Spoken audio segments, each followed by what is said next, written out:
Hey guys, welcome to Chapter.athletic. We are here with our resident sports psychologist, Nathaniel Wells. Today, we're going to be talking all things mental preparation for races and pre and post head noise.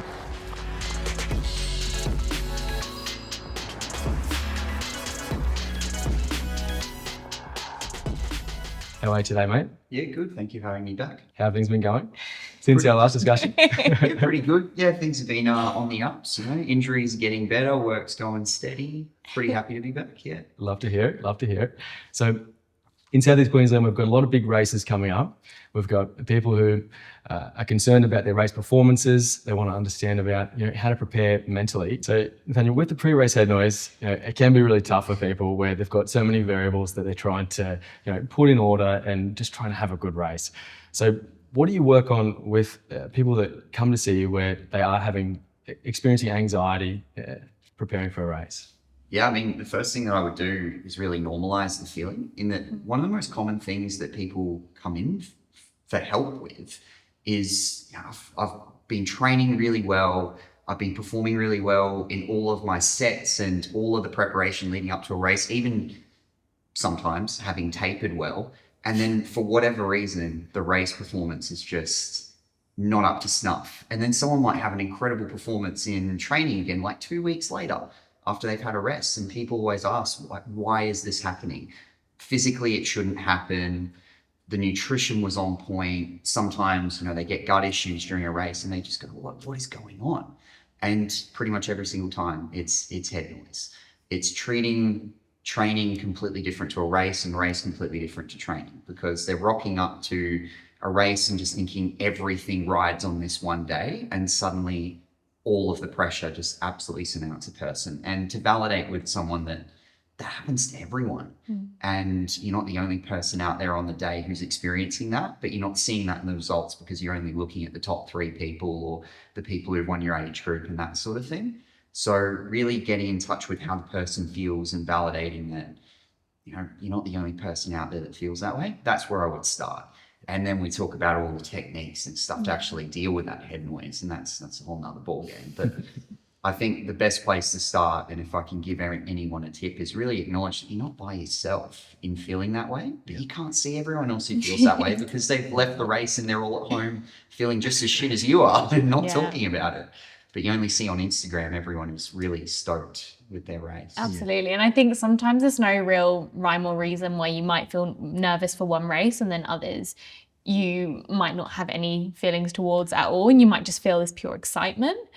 And I think it's really interesting. I've seen a lot about excitement, and I think it's nerves are actually, they kind of interpreted the same way in your brain. Is that correct? And do you know a lot about that? Or they're both basically the same physiological response, in that anxiety and excitement are both the same thing. They're both your body preparing to deal with something that's coming up that could be threatening or challenging. Yes. What differs is the cognitive interpretation of that. So if I'm nervous about something, then my body is actually really excited in terms of dealing with that from a neurological, physiological perspective. Yeah. Like all of my adrenaline's running really high. But when I'm anxious, I'm interpreting that as, oh my God, I'm under threat, and what happens if I fail? Yeah.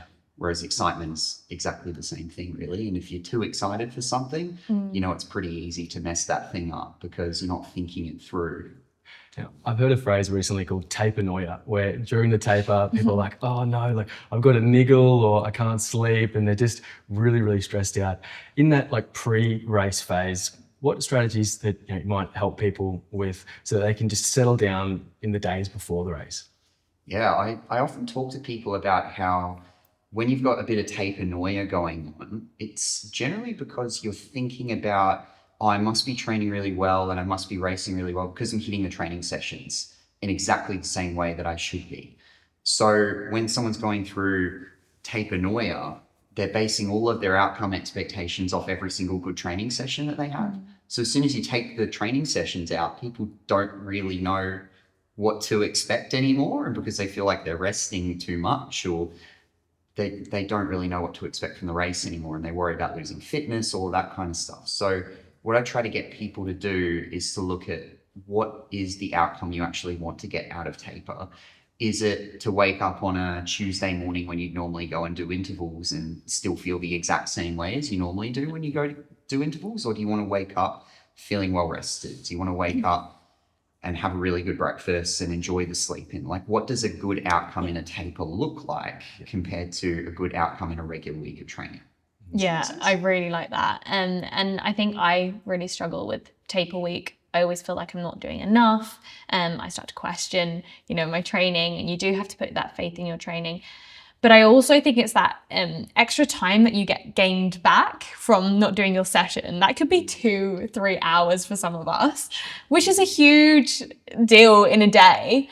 And then I often find myself sitting there and worrying. And I actually find I really need to occupy myself with that time. And perhaps it's about, getting something else in order for the race in terms of, even if it's in the final days, like packing and making sure I have everything. And looking at a different kind of outcome really helps. Yeah. Have you guys ever had any real struggles with taper weeks or? Oh, massively. And I think with that ideal mind that you have in that like 2 to 3 hours when you could be training, it's classic for your mind to then go, oh, maybe I could fit in like one training session. Yeah. And then you rock up to race day and you're overtrained and you're still anxious and you're still putting too much pressure on yourself. Like, you got to make plans. You got to have things to do. I don't know. What about you, Dustin? It's very easy to do, isn't it? Yeah, I found, similar as Zoe said, just putting that extra time into preparation has been good, where I don't have something to think about what if, because I've tried to organise that particular variable as much as possible. Found it pretty tough for doing any triathlon race, just where there's so many variables, like how's my bike, how am I going in the water, are my goggles going to fill up with seawater, and how am I going to go with nutrition. So just trying to really dial all those things in to be helpful, but it's still quite challenging sometimes, showing up on the day just not knowing where you're at. Yeah. And it's funny that we say that in terms of going through everything like too many times, because on the other end of the spectrum, you also get athletes who just under-prepare completely. They go, oh yeah, it'll be fine. They rock up to Ironman and one of their gear bags is empty and they forgot their goggles, and it's like, you're about to do an 11, 12-hour race. Like, Definitely. There's definitely a spectrum of these kinds of things. As much as there's people with tape and aware, there's people with absolutely no forethought at all. I think that's quite Aussie culture, really. She'll be all right. She'll be all right.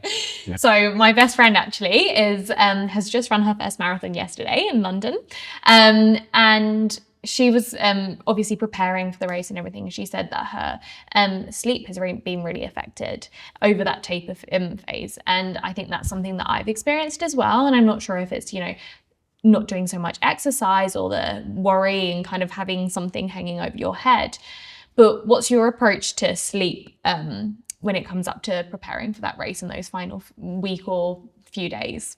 I definitely talk to people about maintaining the routine that you have existing. Yeah. Even if you're getting up really early to go training, like sometimes it can still be good to get up if your body is trying to get you up at that point. Yeah. Because your routine can be thrown so far out of whack when you're not doing what you would normally do. So therefore, your body's not really getting the normal cues that it would get to, now's the time to go to sleep, that sort of thing. But also the head noise plays a massive role in that. If you're thinking about this huge race you've got in 2 days or tomorrow, that sort of thing, it's going to be a lot harder to sleep. So I generally walk clients of mine through like some mindfulness strategies or intervention for sleep called stimulus control, where you get people who can't sleep to actually leave their bed for a period of time and then get back into bed and try to sleep then, so that they're not just sitting in their bed and ruminating about a race all night, because that's really not going to help you. It's not going to help them go any faster. Oh, God, no. I hope you go slower, if anything. Probably. So what about for during the race? So particularly some of those longer events, or if the race is going to be really tough, what are some strategies that people can employ to mentally get them through in one piece so they don't panic or make any mistakes?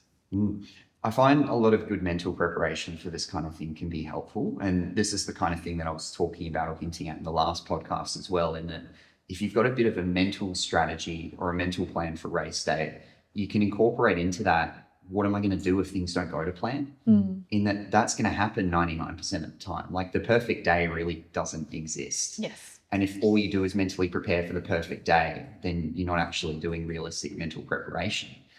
So what you can do is anticipate, what am I going to do if this running niggle comes back? Or what am I going to do if I rock up on race day and the swim's cancelled? Or what am I going to do if we get gusting winds and my disc wheel is blowing me all over the road? Having these kinds of plans in place can be a good start. And then doing some strategies like mindfulness ones or acceptance strategies to know and acknowledge that if you're going through pain on race day, that's actually normal.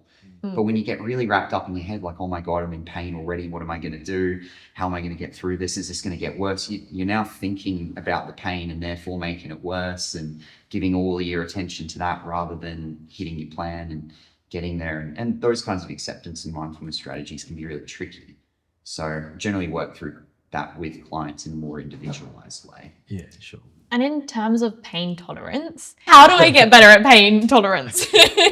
I mean, it's a kind of a double-edged sword in a way in this kind of sport, in that if you get better at pain tolerance, then you may be less likely to pick up cues related to what that pain could mean. And this isn't in a projective capacity, or you might run through some pain that you really shouldn't have run through. Isn't that right, Darcy? Happens to the best of us, mate. It does. But yes, it can increase your pain tolerance. I advise against it sometimes, but I think that what it comes down to is, what is your relationship with pain in the sport? Is it an avoidance-based relationship where when I get pain, I pull back? Is it a focused related relationship where when I get pain, all I do is think about that pain? And what I would do clinically is look at, what's your relationship with your pain at the moment? What do you do? What do you think about when you're in pain? And are there different kinds of pain that you go through during race day? Do you go through pain and think, oh shit, here it is again, here we go again? Or do you see it and acknowledge it and let it be there and try to do your best regardless? Yeah, that's really interesting. And another thing that came to mind is, I've heard a lot of people channel trauma during race day, and maybe it's a hard time or a tough time or a heartbreak, and they kind of try and challenge that in difficult moments. Do you think that's healthy, or? Small doses. But I will say that many athletes I've met anecdotally and unprofessionally have run their best interval sets the day after a breakup. So it works. Just be careful, because trauma is a very tricky area and can cause a lot of distress and a lot of poor mental health problems. And just as much as exercise can be helpful to cope with traumatic events, it can also be used as an avoidance mechanism to not deal with the underlying emotions with those things. So treat with caution is what I would say. And if you're going through trauma, speak to a mental health professional, of course, instead of substituting that with exercise. And don't go out getting your heart broken just for the sake of a race, maybe. No, that's a terrible idea. Have you ever used mantras during races? So like a phrase or something that people will just repeat to themselves to stay calm through the race? Or do you have one for you? Oh, yeah, I have a couple, but can't share all. No. Of course. I think I'm a big, strong man. I'm a big, strong boy. I'm a big, strong boy. I'm a big, strong boy. Every training session. I say the same to me. They are an incredibly helpful strategy, in that if you imagine the head noise is a lot like very choppy water, like you've got lots of little waves and it's very hard to swim in that water, you're just getting dunked all the time. What a mantra can be is like one really massive wave that comes in and kind of settles all the water down. Yep. And it can just really get you honed back in if you keep repeating it and repeating it and repeating it. Yep. Think about what a mantra is for. It comes from meditation techniques that aim to achieve a bit more of a stillness of mind. So if you come up with one that's going to work really well for you in an individualized sense, then it can bring you back to your performance really easily, especially if you're getting really wrapped up in pre-race head noise, mid-race head noise, post-race blues, anything like that. And there's no one size fits all with mantra. Like, you can come up with whatever works for you. I mean, you can steal it from other places too. Like, who's going to carry the boats and logs? I'm sure that's going to work for some people. It doesn't work for me. It's gonna cross my mind once before. Yeah, and I think there is science to it as well. There's been tests where on cyclists where I think you'll probably be able to talk to this one a bit better, but where they showed positive imagery and also reinforced with positive words, you're doing well, you know, etc. To cyclists, and their output was better compared to showing them sad faces and negative words and beating them down essentially. So take that as you will, but Sure. The reframing can be pretty powerful. Yeah. Where you think about happy things when you're in pain, it can hurt a bit less. It's very powerful. Yeah. Reframing. The adage goes that energy flows where attention goes. And if you put your attention on where you want to go, that makes it all the more likely that you're going to end up there. Kind of like riding a bike. If you look where you don't want to go, you're probably going to end up there. Yeah. For post-race blues, it can be a pretty big one. Say if somebody didn't quite meet the expectation that they'd set themselves, and having a pretty tough time with dealing with that, especially if they've wrapped a lot of their identity around this performance, or they've told a lot of their friends that they were chasing something specific and it didn't work out on the day.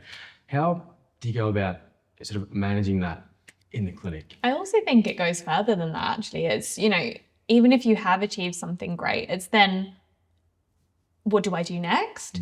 And that can be a really daunting feeling as well to combat. And there's two, almost three things there of how do I deal with a performance that didn't go the way that I wanted to, and then where do I go next when I've done something I really wanted to achieve, and then also like how do I celebrate my successes when I'm just constantly looking for the next thing, the next thing, the next thing.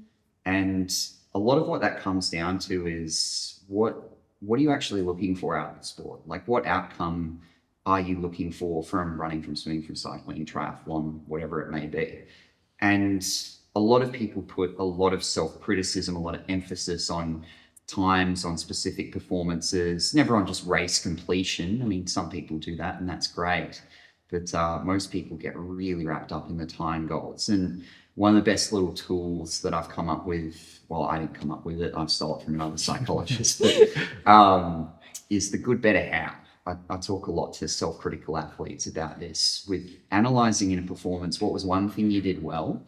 And that step really trips a lot of people up. Like, if I didn't get the 1 hour 20 half marathon that I wanted to, then I'm not going to be able to find anything good about that performance. But I will sit with an athlete for as long as it takes until they get that one good thing that they did. And that might have been the first 10 minutes was really good and really on pace. Great, we've already shifted the mindset. Yeah. Now, what was one thing you could actually do better? Yeah. And that's not run a better time next time. It's what are you going to do? Not the outcome, it's the process stuff. And then how are you going to do that? So one thing you did well, one thing you could do better, then how are you going to do that? And rinsing and repeating that until people start to develop a bit more of a process-focused mindset. Yeah, I love that. That's actually really sad that, you can come out of a race, something that you've worked so hard for, and you can't pick apart something that you've done well, even if it's, oh, I actually really nailed my fueling strategy or my hydration or something, and I'm going to carry that over to the next race. That's a really nice way to reframe something that didn't quite go as you maybe had hoped in your head. I love that. Yeah. Yeah. Definitely, and it's pretty difficult as well, just with the age of comparison on social media. If something didn't go well and you're seeing everybody else who's done something that you thought you could do, or whatever it might be, that can be a pretty difficult one to just how to just protect your own emotions during that time. It's very tricky, and you're always going to compare. Everyone does it. We're just human beings. We always do that, and everyone's on Instagram as soon as you're after a race, putting the race recap, posting the medal on the story, all of those kinds of things. And it's really hard to not tick and flick through everyone else as well. So you can validate that too. You can still do that. Just make sure you're focusing on what you did do well, what you did enjoy, those kinds of things, because it's so easy to lose sight of that. And sometimes I think it's really good to go in with the mindset that something will go wrong, or something, whether it's the weather or something like that, just to allow yourself a bit of buffer room to be like, okay, XYZ might not go well. It might not be the perfect day for me. I might not have, maybe I had an injury in the run up, which, affected my training. But I will do the best I can on the day, and whatever that is, like, that's great and should be celebrated. And if that's your good, then that should be celebrated too. Like, Yeah, I gave 100% of what I had on the day. Great. Yeah. Done. And in terms of celebrating, that was something we kind of touched on, but what's the best way to do that for, I guess, a lot of athletes don't drink, who are like well into their endurance journeys, and what's the best way to kind of not just go on to the next race without really celebrating your achievement? I think a lot of people put a big emphasis in this area on, I have to feel the success. I have to feel really, really good about this race achievement. Otherwise, I need to move on to the next thing, and maybe the next thing will make me feel that success. But celebrating success doesn't always mean feeling a certain way. It could be rewarding yourself through something that may not be drinking, but it's the very Australian way of celebrating. Could be buying a new pair of shoes. Could be just doing something nice for yourself as a small reward. That just has to be something that you enjoy. For the post-race blues, when people don't have that next thing to sort of lock into it, and people who just repeatedly will sign straight up, I find that a bit of a challenging one clinically, where they can almost lead themselves into burnout, and then, like you said, they just never really feel the success. What would your advice be to people who just find themselves consistently signing onto a new race and a new race without really having a break and just looking for the next thing? I would say go for the action-based approach and give yourself a break and just see what it brings up for you. And if it brings up a lot of negative feelings, a lot of discomfort in yourself, seek out some help. Go talk to someone. Maybe we do need to deal with that breakup eventually. And I also really like having a bit of fluidity in your year or with your training. Allows you to grow into places that you might not have considered before. Maybe there's something that you're really enjoying as part of, say, if you were signed up to a triathlon, maybe you go, I actually really enjoyed the cycling, and perhaps I want to go down that route. And not having back-to-back sign-ups allow you to just go with whatever your heart is feeling and is enjoying at that time. So I just think that's probably a better way to avoid burnout and really use your excitement and passion towards sport more effectively. Yeah, definitely. I've found a lot of athletes benefit from examining what their why is in sport and looking at, my schedule has ended up race after race after race after race, and that's really burning me out, but I don't know what to do besides that. And if you ask that question of yourself, what am I enjoying most at the moment? A lot of people will come to this sense of, maybe it's cycling, maybe it's just the sense of community about being around everyone else. People find lots of different things that actually keep them going in the sport, but it takes taking a step back from all of the outcomes and actually looking at, what am I coming to training for? Is it coming for these huge outcomes? Because sometimes that's valid, and if you're an elite athlete, that's what you have to do. But if you're burning yourself out and burning the candle at both ends, you have to look under the microscope at, what are you actually coming for? And you can take all the pressure off and do those things if you want to. I really love that, finding your why and just re-examining that over time, especially if you've gone back to back and you're like, what am I doing again? Re-examining that's a really powerful one. And not to downplay it in any way as well, it is really hard to find sometimes.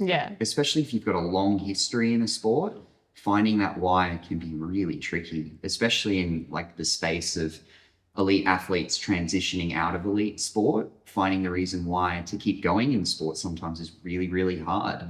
And for some people who've been in, competitive triathlons for 5-6 years, they might not know what their why is in the sport anymore at all. It takes a while to find. And I guess it kind of goes back to the point you mentioned in the last episode where you discussed finding your identity outside of sport. Yeah, this is a bit of a sports psychology thing. Everything ties into everything else, and it all just becomes a big mess.